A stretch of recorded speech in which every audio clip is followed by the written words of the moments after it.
Aula 4 da Hidráulica 2. Determinação do diâmetro exato do rotor. Até o momento, quando o nosso ponto de projeto, formado pela vazão e pela carga manométrica, não caísse em uma das curvas dos rotores, optávamos em escolher o diâmetro de rotor imediatamente acima. Vamos considerar o exemplo. Temos uma vazão de projeto igual a 110 metros cúbicos por hora e uma carga manométrica de projeto de 25 metros. A bomba escolhida tem estas curvas. Observem quando eu marco os 110 metros cúbicos por hora e o 25 metros, o ponto fica entre o rotor de 234 e 247 milímetros. Acabamos optando pelo diâmetro de 247 milímetros, o que nos leva a considerar uma vazão um pouco superior a essa e uma carga manométrica também. Agora, vamos analisar a situação onde desejamos determinar o diâmetro do rotor que vai nos dar realmente a nossa condição de projeto, ou seja, no caso, a vazão de 110 metros cúbicos por hora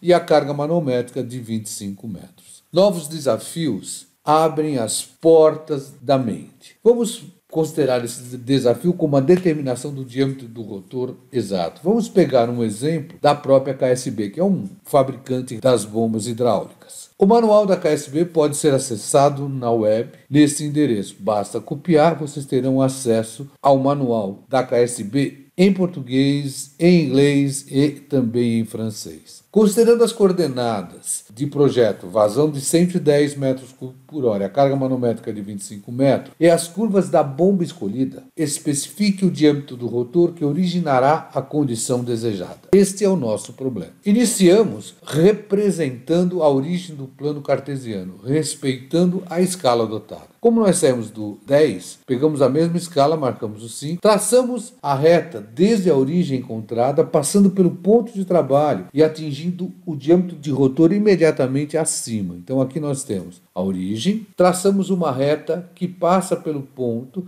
da vazão 110 metros cúbicos por hora e o HB de 25, até cruzar o diâmetro de rotor imediatamente acima, ou seja, no nosso caso, 247 milímetros. Fica evidente que nessa situação nós estamos lendo uma vazão de 113 metros cúbicos por hora e um HB de 25,5 metros. Como eu disse, ficou acima da vazão e do HB do ponto de projeto. Inicialmente pensaríamos em recorrer às condições de semelhanças de bomba, onde igualaríamos os seus adimensionais. No caso, o coeficiente de vazão, o φ, que seria a vazão dividido pela rotação vezes o diâmetro do rotor ao cubo, o psi, coeficiente manométrico, aceleração da gravidade vezes a carga manométrica dividido pela rotação ao quadrado vezes o diâmetro do rotor ao quadrado, e o coeficiente de potência, que seria a potência nominal da bomba, dividido pela massa específica do fluido vezes a rotação ao cubo vezes o diâmetro do rotor aqui. A condição de semelhança, nós vamos igualar o φ do modelo com o φ do protótipo. Psi do modelo igual ao psi do protótipo. E o Q do modelo igual ao Q do protótipo. Lembrando que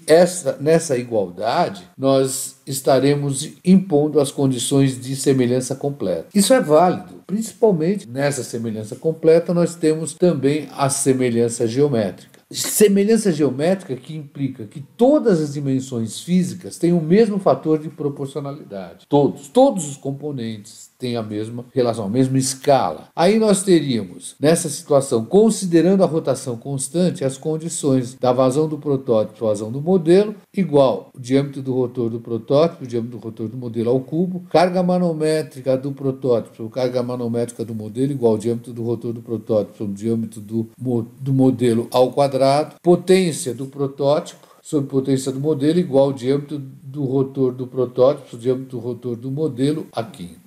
E isso foi válido porque nós consideramos a rotação constante. Só que no nosso caso, eu não posso recorrer a isso. Por que eu não posso recorrer a isso? Porque eu não tenho uma semelhança completa, eu não tenho a semelhança geométrica. Por quê? Porque nós só diminuímos o diâmetro do rotor. As outras dimensões da bomba não foram alteradas. O fabricante faz isso para que ele possa, com considerando uma mesma carcaça de bomba, vários diâmetros de rotor. É claro que essa redução é limitada até por conta da diminuição do rendimento. Ele limita essa redução a 20% do diâmetro de rotor máximo. Só que na hora que ele faz isso, ele só mexeu com o diâmetro de rotor, eu não tenho mais a semelhança completa. Não posso recorrer aos adimensionais para obter as informações do diâmetro do rotor. Nesse sentido, uma das referências mais usada é o Karasik. Através do Karasik, nós temos a relação de vazão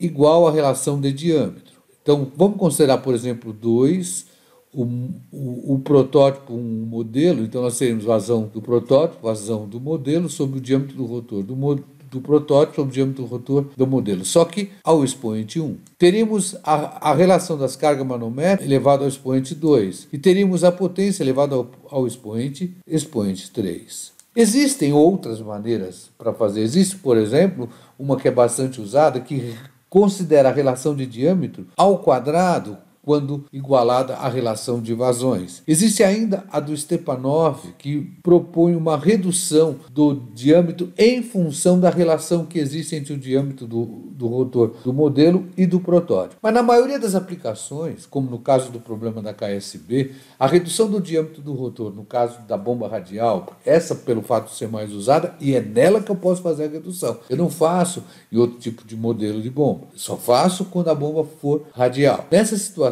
a curva característica, ela basicamente vai obedecer às seguintes equações. Eu vou ter que realmente a vazão do modelo sobre a vazão do protótipo, vazão do modelo sobre a vazão do protótipo é igual ao diâmetro do rotor do modelo sobre o diâmetro do rotor do protótipo. A vazão está na proporção direta. A carga manométrica do modelo sobre a carga manométrica do protótipo, a relação dos diâmetros ao quadrado. Existe também a relação das vazões, considerando o diâmetro do modelo e do protótipo ao quadrado. E nós vamos calcular o diâmetro do rotor para essas três condições. E vamos sempre acabar optando, por questão de segurança, pelo resultado maior deles. Lembre, M é modelo, P é protótipo. Consideramos modelo os dados obtidos da curva do diâmetro do rotor que existe. E o protótipo, o diâmetro do rotor que nós desejamos determinar. Utilizando as formas anteriores, para o exemplo dado, ou seja, para a vazão de 110 metros cúbicos por hora e a carga manométrica de 25 metros, nós vamos obter, pela condição da relação do diâmetro